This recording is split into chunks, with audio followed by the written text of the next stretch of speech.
welcome back to my revision channel. So today's video is going to be a how to be productive in the holidays video. So for most people this week or next week it is half term in the UK, which is the week that we have off between the first half of the autumn term and the second half of the autumn term. I personally need a break, so hence why I'm filming this video telling you how to be productive whilst having done absolutely nothing since my holiday started myself, but hey, that's okay. So many of you asked for this video, and I think a lot of people go back thinking that they haven't done enough, thinking that they're not ready for the new term, thinking that they've forgotten everything because it's been a whole week since they've studied and all this, the horror. But I'm going to give you a few tips in this video which I've got on my laptop here to, you know, help you out. First tip is to write a to-do list. Now, as you can see on my laptop, I have a to-do list, but you can write it on a piece of paper, you can do it on a Word document, a spreadsheet, however you feel is fit to do a to-do list. But this ain't going to be any old to-do list. So basically you need to have a priority to-do list. So what I do for half terms or holidays or anything like that, especially holidays where I have a lot of revision to do, like October half term is probably the nicest holiday out of all of them because you don't really have that much to do unless you've got mocks after half term. Then take this advice. Basically I have a have to do list, so like my homework for one, things that I need to get done before I go back, essentially, like without question, like they have to be done. Then I have a, like, you know, probably should do list if you want to keep on top of things. So like note flashcards, maybe, if you're like, say if you study biology, so your homework would be to, I don't know, finish the chapter 1 questions. Your should do is probably make notes on chapter 1 that you can use for revision. And then a would like to do list as well, so perhaps something that you would like to do if you're feeling super productive, if you've got the time, but if you don't do it, it's not the end of the world.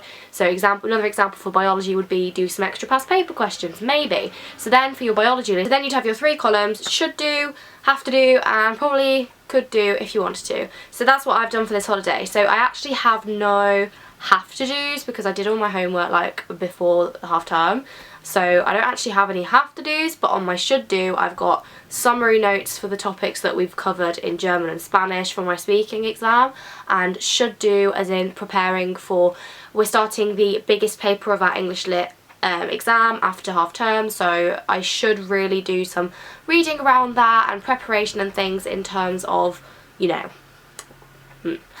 And then would like to do, I would also really like to revise for my Oxford admissions test, which is the Thursday when we get back, but as I've already done quite a lot of revision for that, anything that I do is extra. Now I hope that you understand like what I mean by a to-do list, but if you don't have one of these, you're not going to be able to measure how productive you have been in that week, so definitely have a to-do list. Tip number 2 is to have a specific list for each day, because a list like this one, this is my half-term to-do list here, can look really, really daunting if you don't break it up. So today I have a list of things on a post-it notepad that I need to do today. So I don't know, like organise my folders and film a couple of videos and things like that, and that will help manage your day and make sure that you're not giving yourself too little or too much to do on a day. And as well, if you can plan in advance, then you can make sure that you've sorted the whole week and you know exactly what you're doing, and that will be very, very helpful. Tip number 3, relaxation should be your #1 priority. I know this is a video about being productive, but I'm being deadly serious when I say that the holidays are your time to relax. That's what they're for. They are a holiday. So unless you have literally mocks like straight after half term, make sure that priority is relaxing. So I mean, I'm going to New York for the second half of the week. So for the first half of the week, I've had Friday evening, I didn't do anything last night, and today I'm just getting loads of admin stuff done, stuff that I need to do over half term. And then Sunday, Monday, Tuesday I'm going to use for work days where I get everything that I want to do done. Then Wednesday to Sunday I'm in New York, so that's my idea of relaxation. I actually hate sitting at home doing nothing. For me, relaxation is doing stuff, but whatever is your form of relaxation, make sure that that is your #1 priority in any holiday, unless it's like literally the one before your exams, then maybe you might have to wait till after exams to properly relax. But really, like, you shouldn't be spending all day studying in October half term if you haven't got mocks or anything like that. Like, it's not healthy and you'll burn yourself out. That was my next tip, is don't burn yourself out. The whole point of a holiday is to recuperate, recharge your batteries, and actually in terms of productivity, I would say going back to school more refreshed is going to be way more productive in the long run than trying to burn yourself out over the holiday and then really struggling through the next term. So definitely make sure that relaxation is your #1 priority. My next tip is, if you have tests, space your revision. So I know that I said that you have to have a have to do list, should do list and could do list, but if your revision is on your have to do list, make sure that you're spreading that out over the week. Don't just do like loads of revision in the first half of half term and then be like, right, well, I've done that now, let's go and do something else. That needs to be something that you space, because it's going to not only be more manageable, but also you'll retain more. So say if I had a chemistry test on the Wednesday when we went back to school, I'd try and maybe do an hour and a half of chemistry each day. If it was a big test, if it was a small test, maybe half an hour, just to make it more manageable, than instead of doing like 6 hours on a Saturday and then just not doing any more. If you do half an hour each day, that's going to be a lot more manageable. My next tip is to have an allocated time of day to do your studying. So I personally am a morning person, so if I had this whole week to do everything that I need to do, I would probably go about working from sort of 9 to about lunchtime, maybe 1 o'clock, then just leave it for the rest of the day, because again, this ties in perfectly with my relaxation point.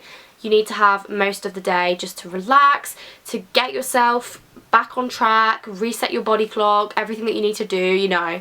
And I would say definitely have a time of day where you're working, whether that be in the evening if you prefer evenings, whether that be in the morning, the afternoon, a bit of both, maybe like 2 hours in the morning, 2 hours in the evening.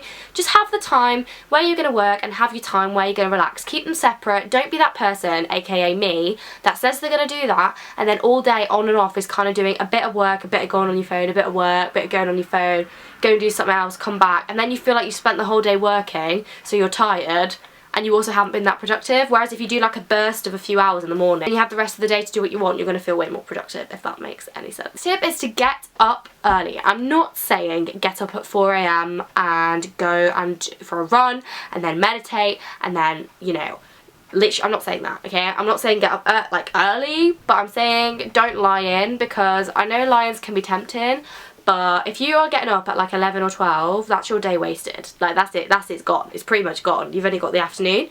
So I latest will wake up in half term at 9 o'clock. I woke up at 9:30 today because I overslept because I was that tired. That's how tiring this term has been. I went to bed at 10 and woke up at 9:30. But generally this week I'll probably end up waking up about 7:30. But my tip is to avoid alarms if you don't want to have an alarm in half term, because I don't have an alarm in half term, is to leave your curtains a bit open enough that the light will come in the morning, and then when the light comes in you'll wake you up naturally. So that's what happened to me this morning.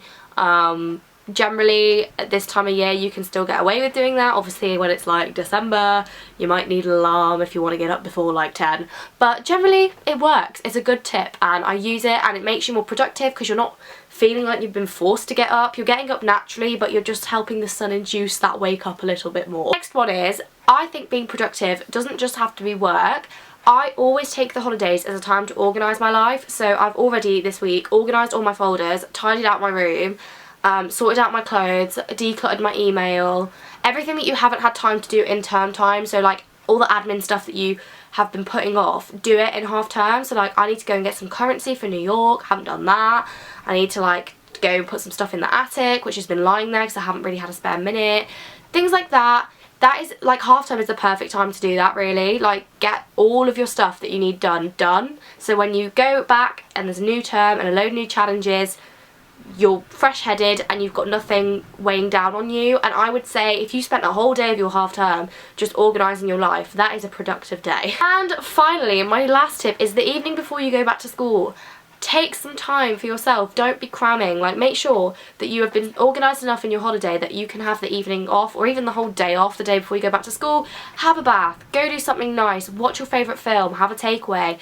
You know, like find some time for you only, no one else, just yourself, because I know for a fact that the next term coming up, the one after October to Christmas, is going to be the most stressful term of my life ever, full stop, point, period. Probably it's just so much going on. There's just so much going on. So I know for a fact that when I get back from New York, which may or may not be on Monday, so I may or may not already be missing school, I'm gonna get back, I'm gonna unpack, I'm gonna have a bath, I'm gonna unwind, I'm gonna pack my bag for the next day, and I'm gonna walk into school on Tuesday fresh, ready to go, probably a bit jet lagged, but you know what I mean. Those are all of my tips. I hope that this video was helpful. If it is, then give it a huge thumbs up and leave your tips in the comments below for other people. Like the tips that you think are useful so everyone can see them. And yeah, thank you so much, by the way, for 200,000 subscribers on my main channel and 85,000 subscribers on this channel. It's literally insane. I'm so grateful, and I will see you very soon with a new video. Bye guys. Mwah.